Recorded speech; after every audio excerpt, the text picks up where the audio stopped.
Hi guys, it's Clarice and welcome to another video tutorial with me on doing some basic art in Procreate.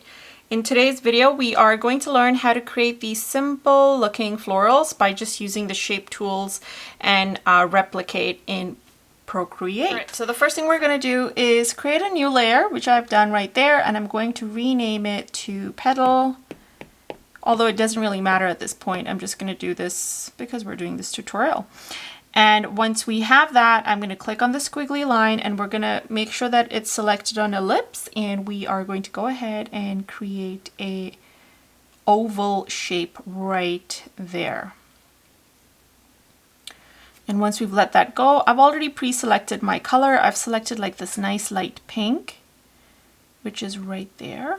And now I'm going to click on that pink and drag it in there, and voila, we have an ellipse shape on here, which is this nice pretty pink. Now once this is done, if you want to enhance the shape of this and just make the edge of the petal to look a little extra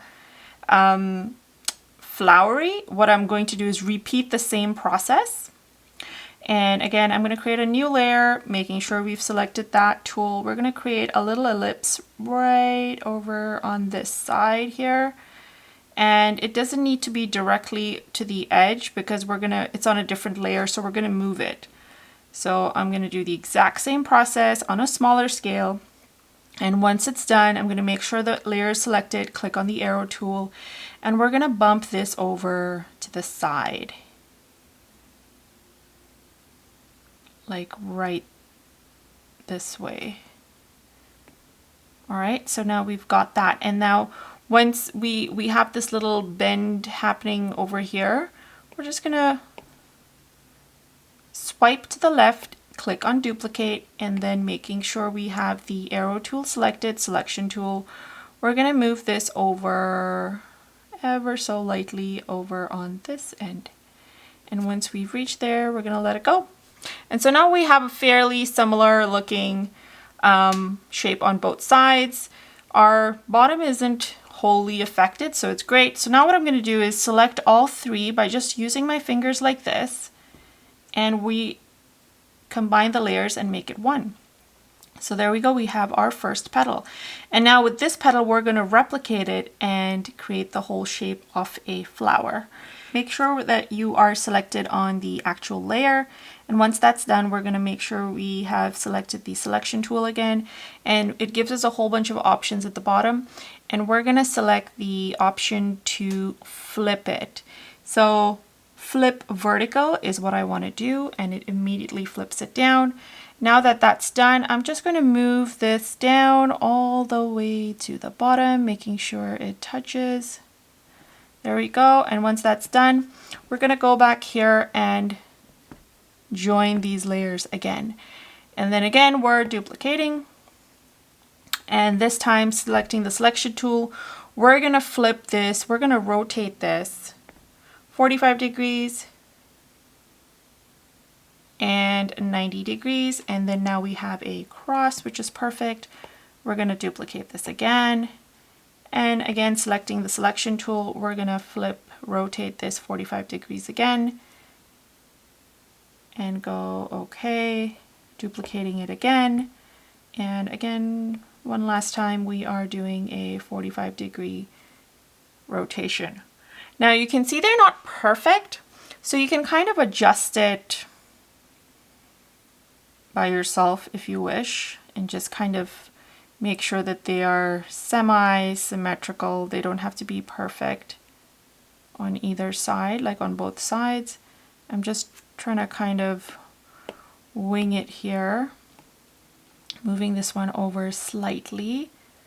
And I think I am liking how this looks. So now I'm just gonna make sure that they're all selected together. And this is great. Now we're going to duplicate this one more time. At this point now it's a whole flower. So we're duplicating this and we are going to select it. Okay, and now we are going to select a color. So I'm selecting a color that's slightly darker. So I'm picking this pink and I'm going to go ahead and do that. Now once that's done, we are now going to shrink this down ever so slightly so it goes in the center. And then once that's done, we want to rotate it so it's not sitting bang on. So I'm just going to click on the green circle and move it like that. And that's great. Perfect. Now I want to give this set of petals a slight shadow. So I'm going to duplicate this again. And for this one, I am going to, making sure that it's selected, I'm going to go ahead and go, actually, you know what? Let's make it slightly lighter in color. So I'm going to go select the color, select values, and I'm going to select this black and white arrow to go ever so slightly downward. And once that's done, I'm going to go select the layer, hit the word select, and then clicking on my color, I'm going to drop it in there. And I'm going to trust that the color underneath is darker, which it is. Perfect. So now we're going to go to the magical wand and hit on Gaussian blur. And then just slightly move your arrow over. Actually, undo, because I just noticed that the area is selected. And so the Gaussian blur is not going outward because it was selected. So let me just make sure, yep, it's fine. So making sure that it's deselected, then we make sure the petal that we want to blur out is selected. Going back to this area, Gaussian blur, let's try that again. Now we're moving it over and you should see a difference. You should see it fuzzing up in the background immediately. So that's what we want. It's giving us a very slight shadow. I'm going to go up until 12%-ish and leave it that. And we're almost done. So now at this point, we just need to do a center. So I'm going to create another layer and I'll make the center black. So is my black right there. And selecting the little squiggly tool again, making sure we're on ellipse. I'm going to create a circle and then drag in the black, and there we go, we have our circle. So now at this point, selection tool, and I'm just gonna make sure that doesn't happen. Selecting the center, I'm just gonna move it over and eyeball the center a bit. Perfect. And now once this is done, we're pretty much like our flower is ready. So the very, very last thing I want to do is create another layer, and on this layer I'm going to create these little lines protruding from the center, almost making this look like an anemone. Anemone? Yes, I think that's how you pronounce it. So making sure our brush is selected, and I'm selecting the calligraphy monoline brush, and we are going to start creating some lines that are protruding from the center. All right, so just going to do very tiny lines like this. Now, if you hold your brush down long enough, or like as you're doing your strokes, if you hold it down long enough, you can get some super straight lines. But if you're not really worried about the straightness of your lines, just go ahead and do them really quickly, because these flowers are meant to be shrunk. Like, they're going to be shrunk down to like a small size, and you're creating multiples of them to like fill up the page. At least that's my intention when I do these. So I'm just making all these lines. This is perfect. I'm going to leave it as is. And at this point, if you want to add some extra detail to your petals, you absolutely can. Or you can just leave it as is. I'm just going to select the white, and making sure we're selected at the most bottom, I'm going to create a couple of lines. Just one line here, another line here, same here, and I'm just going to go all around.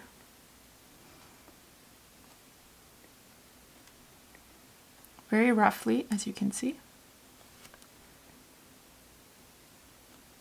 And we don't need to worry about it going all the way downward, because we're not really seeing that bit of the flower. So it's all good. All right, so I'm going to leave it as this. And now we're going to group all of this together. So you remember what I did, just holding your fingers that way, pinch it together, and then you create one layer of florals. So now you just kind of swipe to the left and keep on duplicating until you have a good enough amount of flowers and you're ready to kind of form a pattern. So we have the first one. I'm going to make sure I'm selected my selection tool, and then I'm going to just pinch down and rotate and move the flower onto the page wherever I want it to go. This is the biggest one. I'm just going to label it big flower so we know. Perfect. And then I'm going to turn it off, because here's the thing about doing flowers, like you can shrink them down from a big size to a small size, but if you're going to print these, or even for web, depending on how big the image is going to be, if you're making them bigger from a small size, the quality isn't as great. So that's why I am keeping my big flower, and then I'm just shrinking these other additional ones that I'm kind of replicating. And then this way I am guaranteed that if I want to keep the resolution, it is still going to remain pretty good. So moving these around, I'm just going to create a whole bunch of these, and you can see you can create like a very pretty pattern, and we can even add some leaves at the end. It's entirely up to you. But yes, this is the whole idea of creating a simple flower by just using a couple of duplicate steps, layers, and creating a cute little flowery piece. So hope you guys enjoyed this video, guys. Let me know in the comments below what you thought. And if you do end up doing this and posting it on Instagram and Facebook, please do tag me. My handle is Hello Clarice G. And if you like this video, I'm going to be putting lots of other videos like this, and I do a lot of watercolor as well. Please do consider subscribing and hit the like button. And feel free to also message me. I love hearing from you guys. I love seeing your work.